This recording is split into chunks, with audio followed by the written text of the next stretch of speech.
Good afternoon, everyone. This is Gyan, your chair for this the fourth and final keynote session for the REPP symposium. We have two keynote presenters, and I'm very excited to hear both of them. I'll introduce each one of them as they come in. Our first keynote presenter is Dr. Ranjani Muthiah, and she'll be presenting on the topic highly reliable silicon photonics DWDM modules. A brief introduction to her. Dr. Ranjani Muthiah is Associate VP for Quality and Reliability at Inphi Corp. She leads the Design for Quality initiative for Inphi's broad portfolio of IC and optical data communication products. Prior to joining Inphi in 2014, Ranjani led the reliability engineering effort in the Optical Integrated Components Group at Infinera. She has been instrumental in successfully productizing large-scale photonic integrated circuit-based modules in Inphi and Silicon and Silicon platforms with excellent reliability. Ranjani received her PhD in Material Science and Engineering from the University of Pennsylvania. She has over 20 years experience in the field of optoelectronics reliability. Over to you, Ranjani. Okay. Yeah. Thanks, Gyan, for the introduction. So we'll get started. All right. So good afternoon, everybody. It's good to see a lot of people on here during the regular workday. So Silicon Photonics modules, Silicon Photonics is a key enabler for high-speed data transport for cloud and data center applications. Today, I'm going to give an overview of the design for quality efforts for Silicon Photonics DWDM modules. Before I get started, I'd like to thank the talented team at Inphi and our partners for the work that I'll be sharing here. And thanks to the IEEE team for inviting me here. So the focus of my talk is going to be on the colors module. So this is the first Silicon Photonics PAM4 platform solution for 80 kilometers, 120 kilometers DWDM connectivity in a QSFP28 form factor. There are a number of Inphi ICs, chips that are part of this module. So on the optics, we have the Silicon Photonics chip. On the analog side, we have the linear drivers and TIAs. And on the DSP side, we have the PAM DSP and the high-speed SerDes. So this module has a complex aggregate of components and subassemblies. So we have the transmitter optical subassembly, the Silicon Photonics subassembly, and the PCB assembly. So the PCB assembly has a number of different components on it. There's like 75 different components totaling over 400 plus components on it. And various different module mechanicals, total about 18 different ones, totaling about 30. So overall is a complex aggregate of close to like 500 different components on here. So this 100 gig DWDM module, here's a simplified architecture. So on the receive side, you have the photo detectors, the transimpedance amplifier, and the PAM ASIC. And on the transmit side, you have the drivers, the lasers, and a TOSA in the DF that's called here the DFB, the Mach Zehnder modulators, and all the optics that go along with it. So we're going to talk about what it takes to make this complex aggregate highly reliable.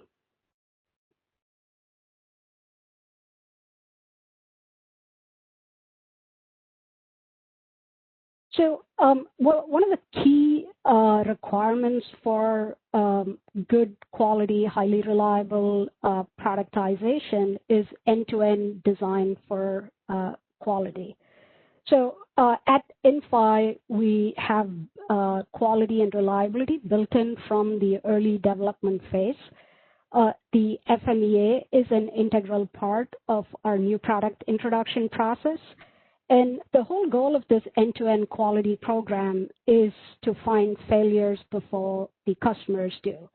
So this is the various stages that a new product goes through, from the concept phase, the investigation where we do FMEAs, look at the product qualification strategy, the design phase where we put together all the various plans that are needed to make this productization successful, the sample phase where we have a lot of the inspection process control criteria and some of the pre-qualification that happens.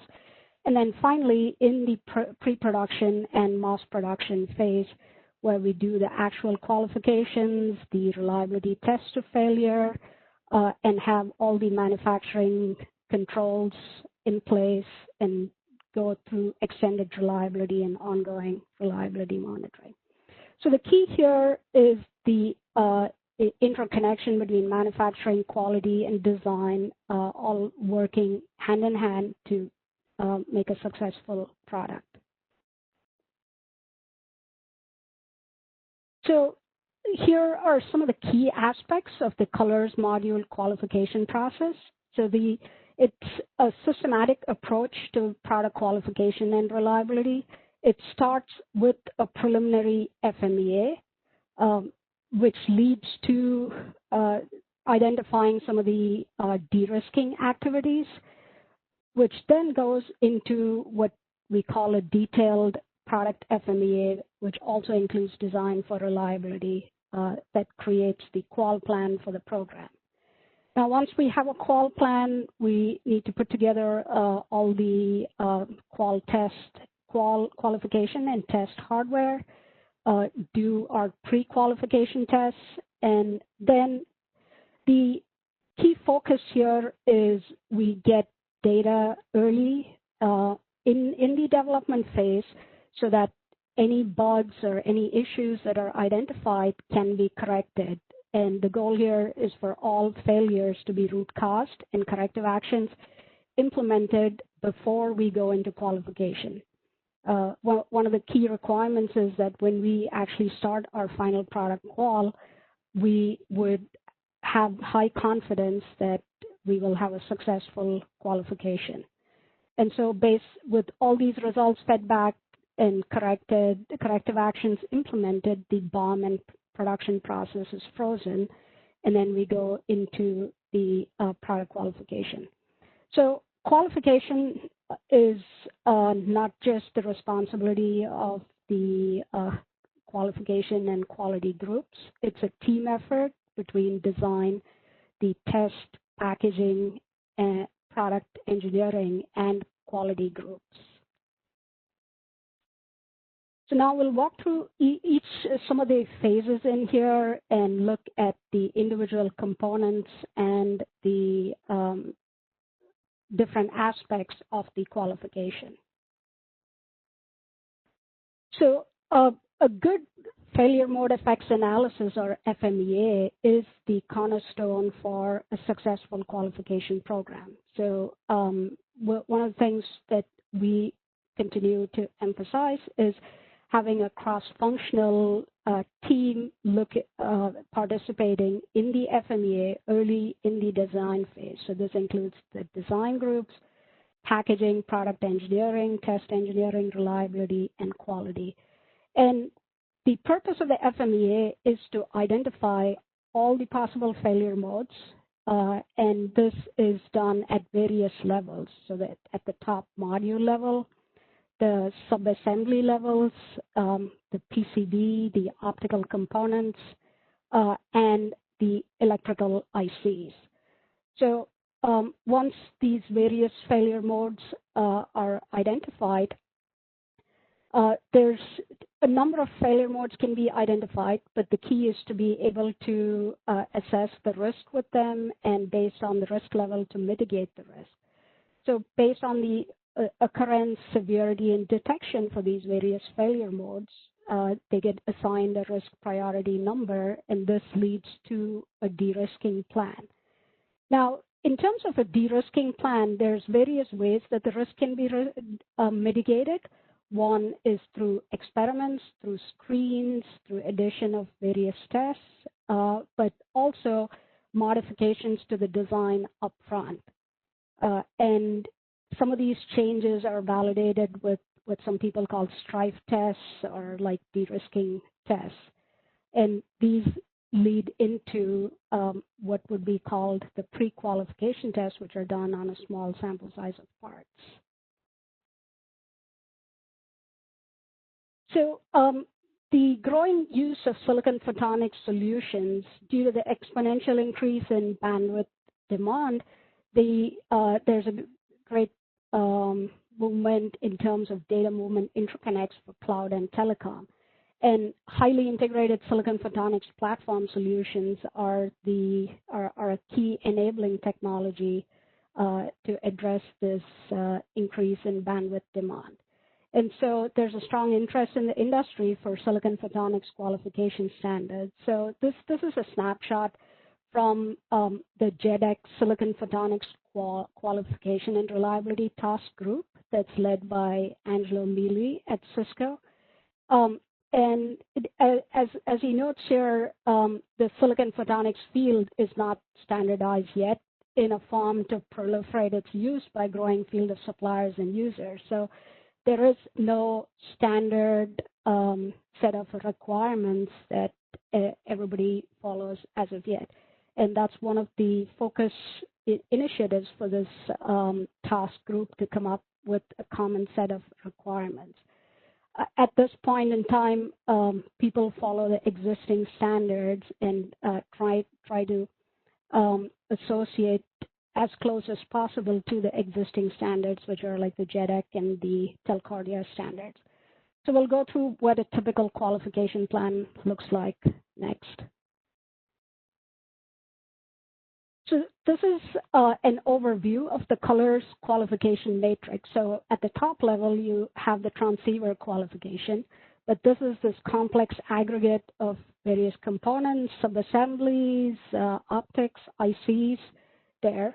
So the qualification is done at various levels and matching the closest relevant standards there.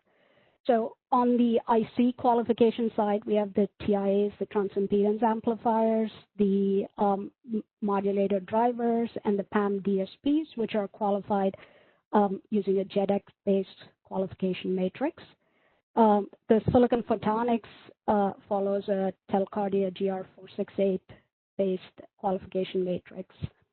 And then on the subassemblies, we have the transmitter optical subassembly and the laser that's a part of the TOSA that are qualified by based on GR468.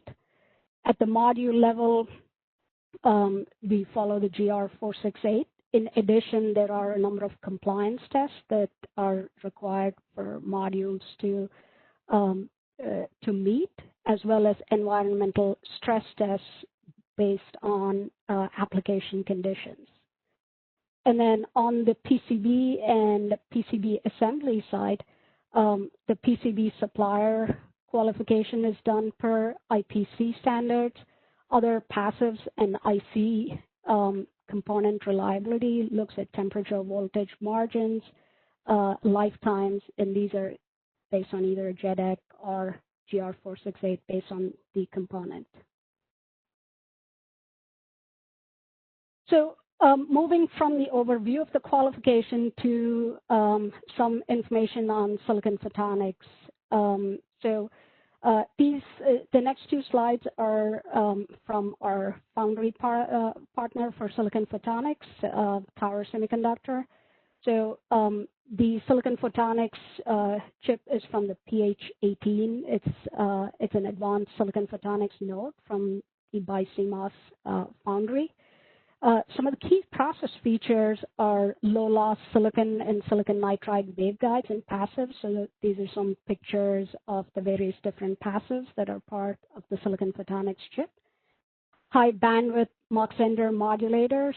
So here's a look at what the Mach-Zehnder modulator looks like. High bandwidth, low dot current germanium photodiodes shown here. And the foundry process has 3 levels of metals, thin film resistors, MIM capacitors. And the foundry process has a process design kit which supports various different tools, the Cadence, Synopsys, Mentor Graphics, and Lucida. The process design kit, as I just mentioned, covers the active and passive components, optical and electrical simulation, as well as includes schematic layout and verification for the design. Now, all of these are good, but in order to have a good quality and reliability Silicon Photonics chip, we need good manufacturability and reliability. So some of the things that are implemented to ensure good quality is process monitoring and wafer acceptance testing. I think folks on the IC side are quite familiar with wafer acceptance testing. So the foundry has inline process monitoring with SPC of film thicknesses, refractive index, and critical dimensions. In addition, there are 2 different types of wafer acceptance testing. The electrical wafer acceptance testing, which you can see a couple of examples here. For the photodiode, this is some data on the PD leakage watt. And then on the Mach-Zehnder, the Mach-Zehnder breakdown voltage watt.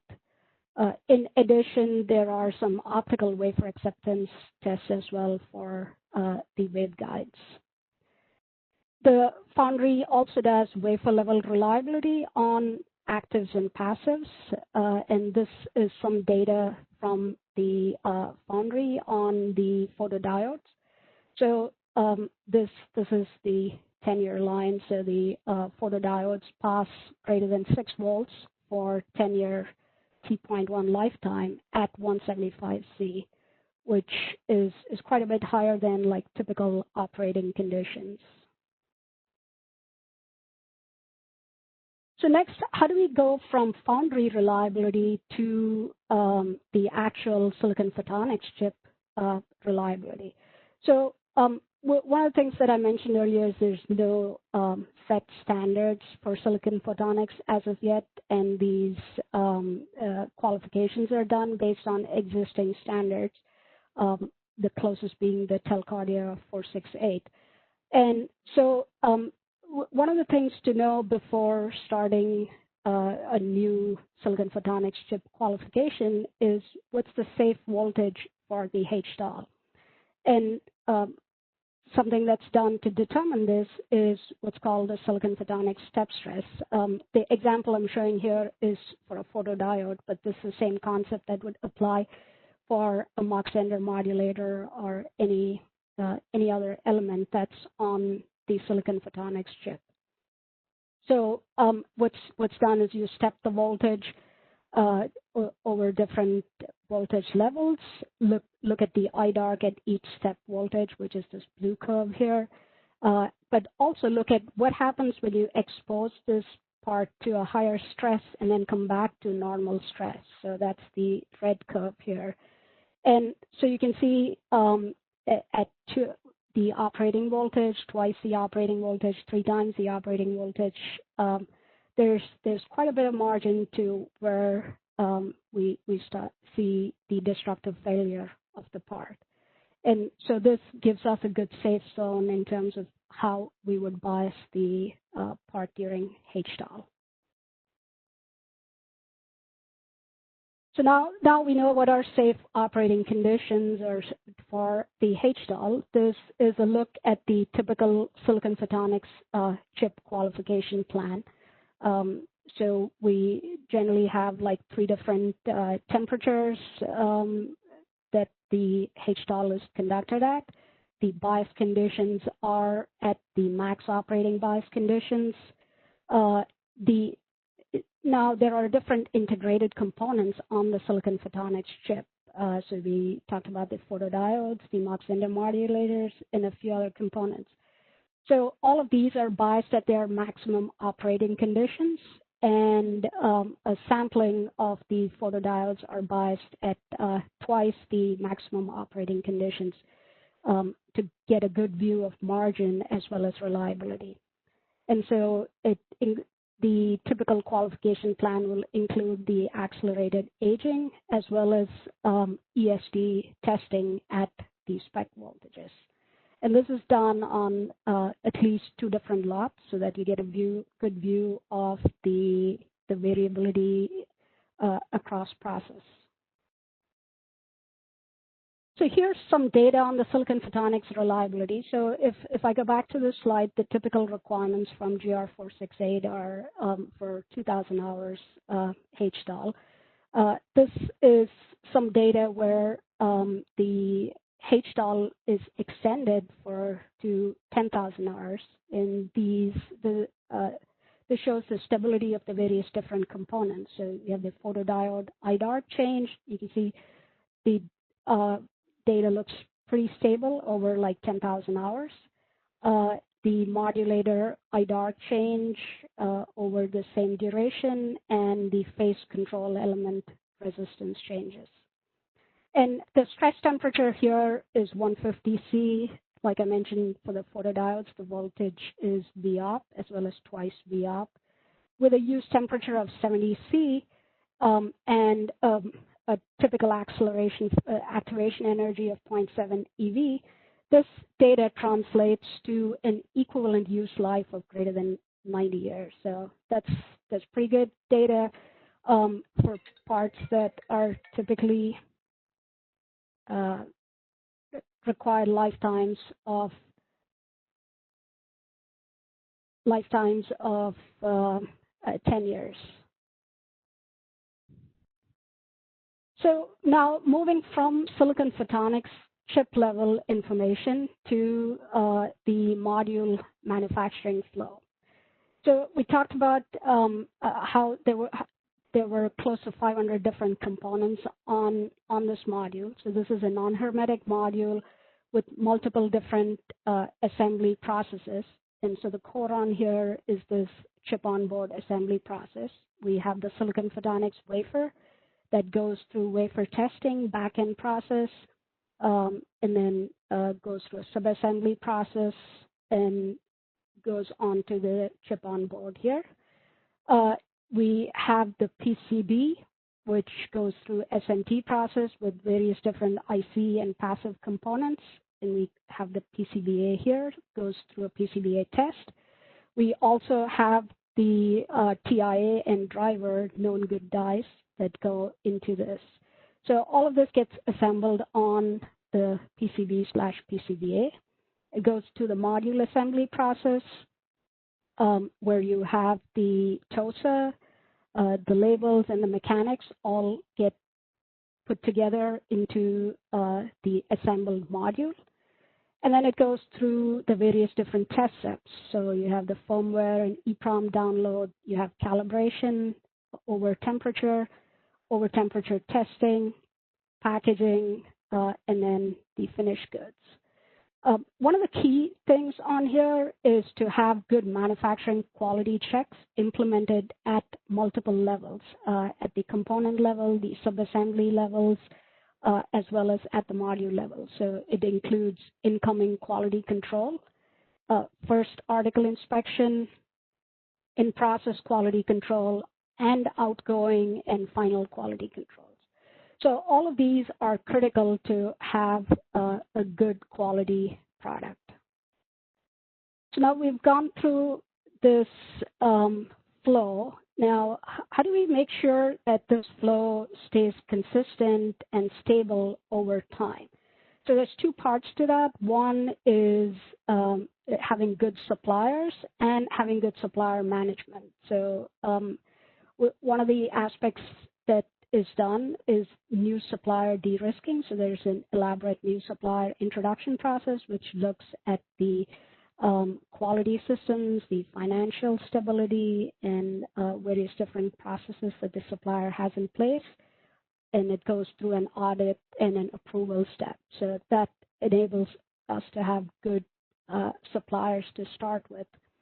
And then on an ongoing basis, you have supplier monthly reviews, regular audits, and business reviews to ensure the stability of the supplier. And in addition to that, there's always a continual improvement program where there are year-over-year improvement metrics, continuous improvement programs for the suppliers. In addition to looking at the suppliers, with close to 400 different components in the module, the quality and reliability of the components is another key aspect. So all of the components that are on the BOM, it goes through a component reliability review. This starts with the component data sheet and comparing that with the application conditions. And a lot of information is obtained from the reliability and qual reports. That includes environmental compliance, assembly compatibility, and their actual reliability and qualification tests. So all of this information feeds into the component risk assessment. And there's a few different aspects to this component risk assessment to assess the margin to temperature, voltage, and current, as well as over life metrics, 0.1% life data, random fit, what stress tests were done as part of the reliability and qualification for the component, as well as their field DPPM data. All of this goes together to come up with a component risk level grading. And the general guidelines that we have is that the risk level should be low to move forward. Otherwise, additional data collection is required both with the supplier as well as with the engineering team, where based on the component reliability assessment, we may need to adjust use conditions or some of the designs on the module and the components.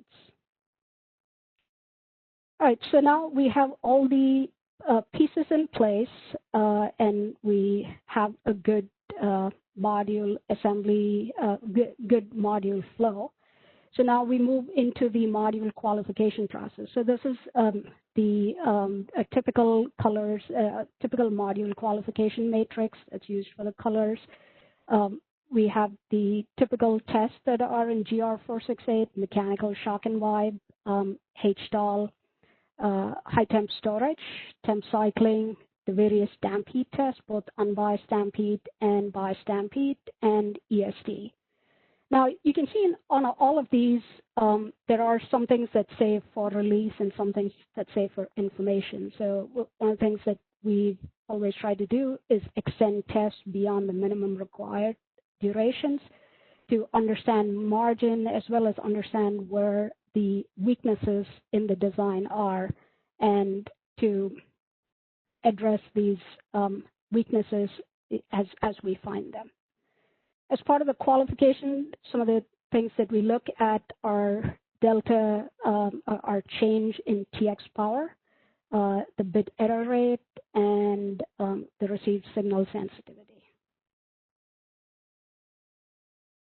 So here's some data for the colors module qualification HTOL. So you can see this is data over 2,000 hours.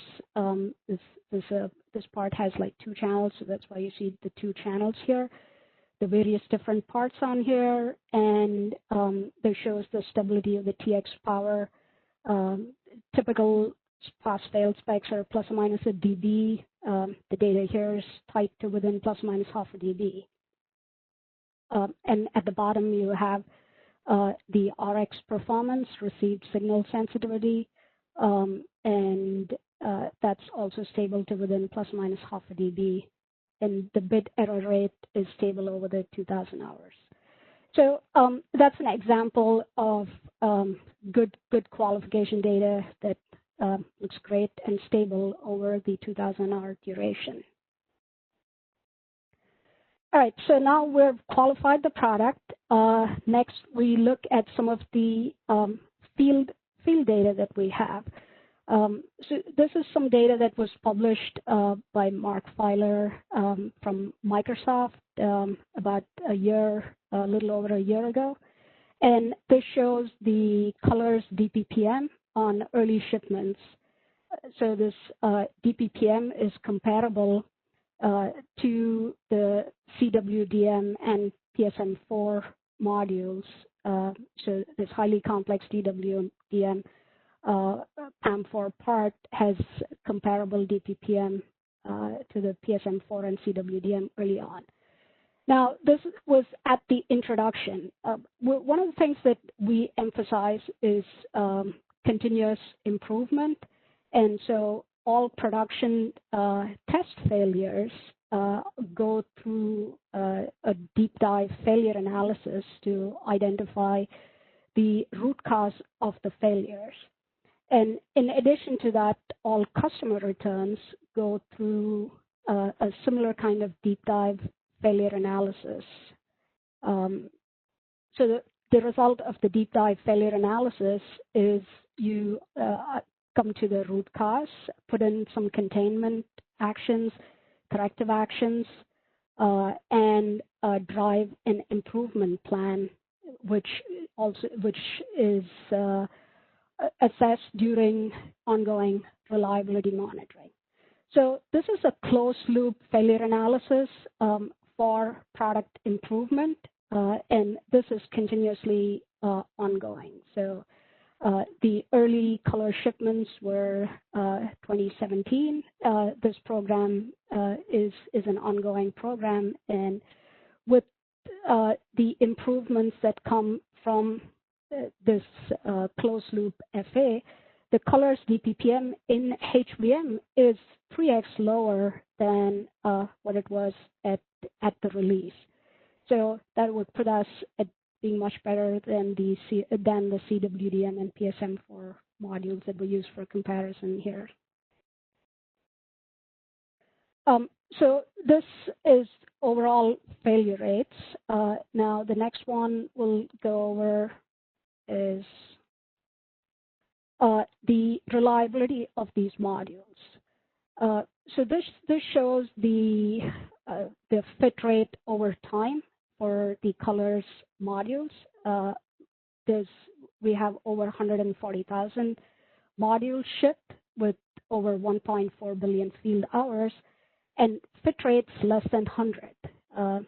That's a pretty impressive number for this complex aggregate of various different components. And it shows the effectiveness of proactive design and manufacturing practices that are in place, and the continuous improvement work that is done to keep improving the quality of this product.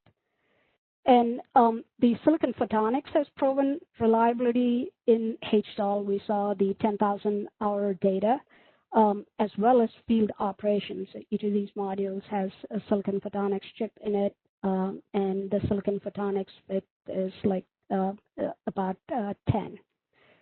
And we already talked about the successful 10,000-hour HDAL on the colors Silicon Photonics chip.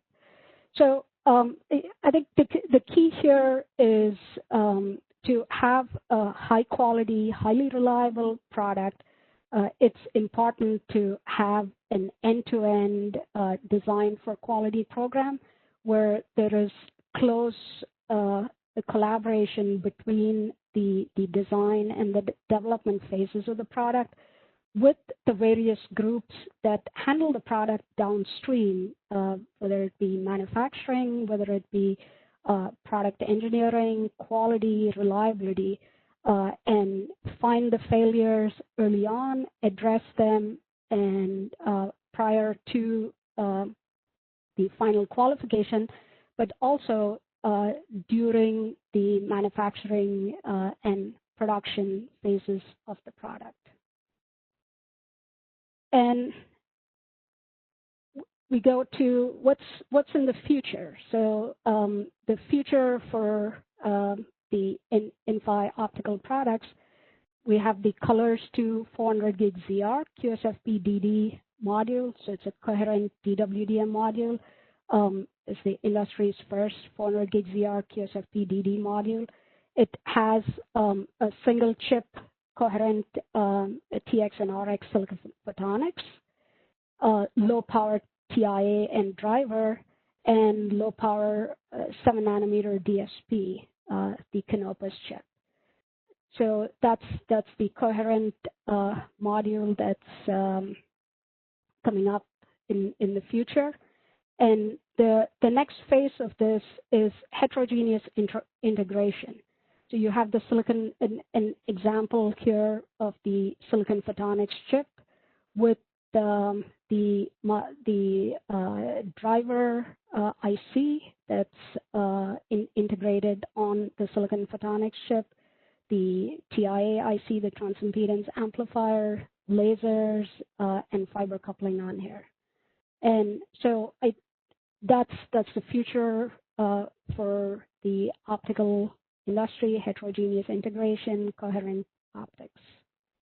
And that was it. Any questions that people have?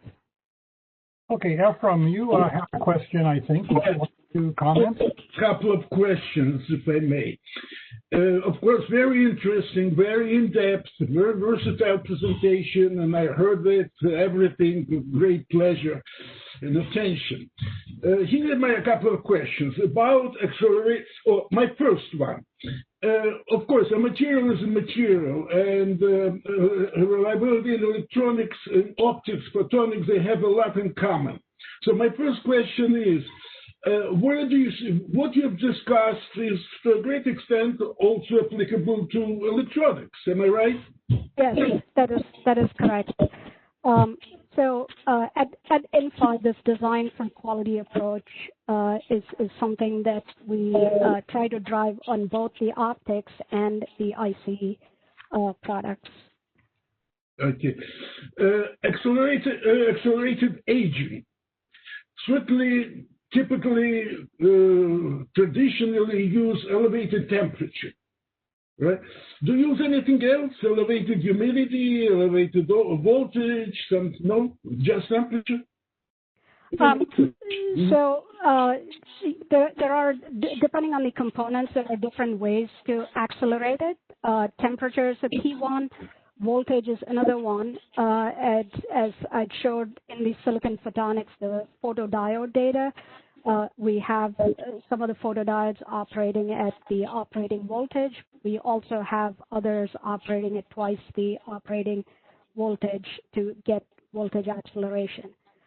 Humidity is another accelerant, and that's covered during our module qualification tests, where we have the tests done at high temperature and high humidity.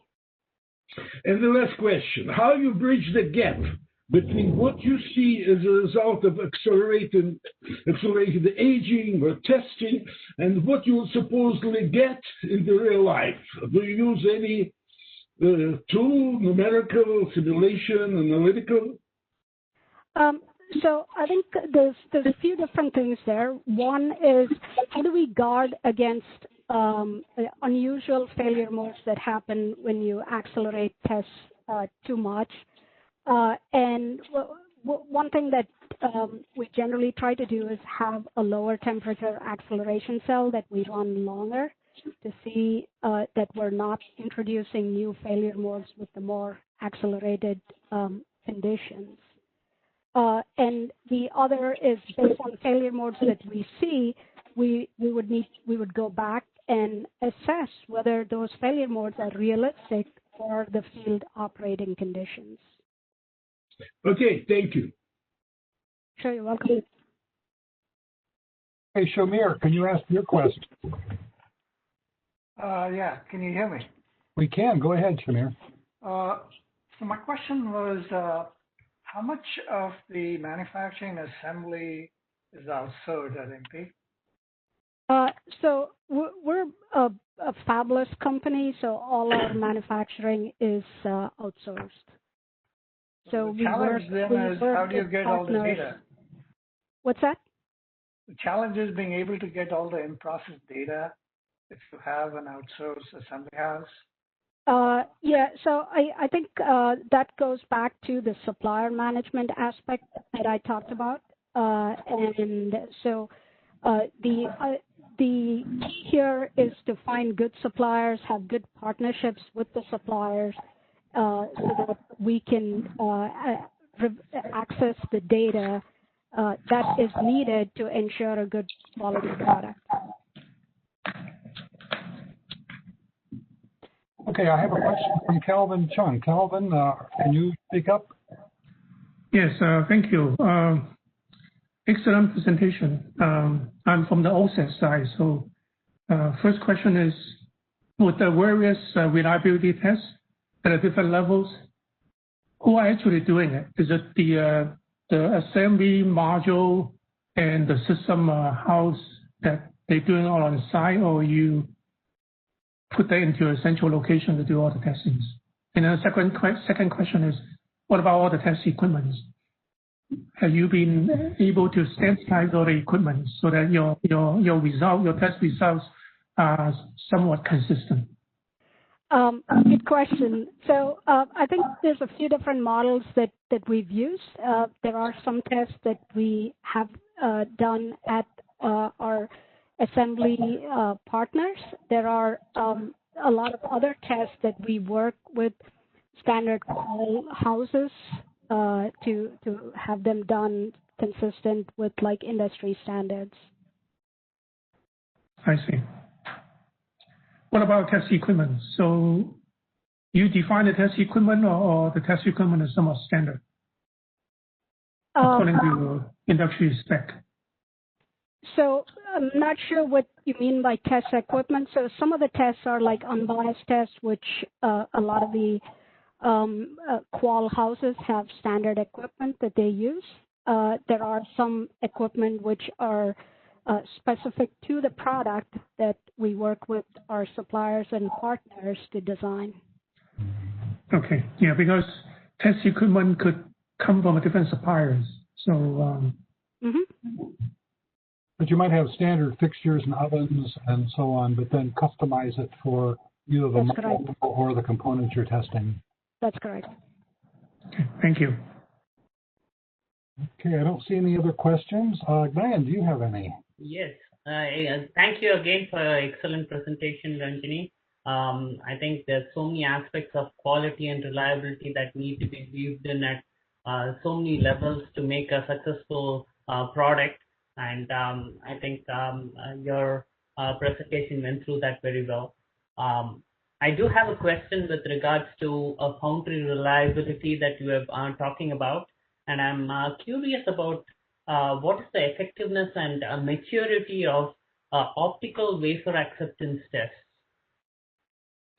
That's a good question. I think the optical wafer acceptance test is becoming more popular now. Various different foundries have their own ways of doing things, and it is something that is growing in maturity. Okay. So still a lot more standardization that you see needs to be. Yeah, I think there's going to be some level of development as well as some level of standardization that needs to happen.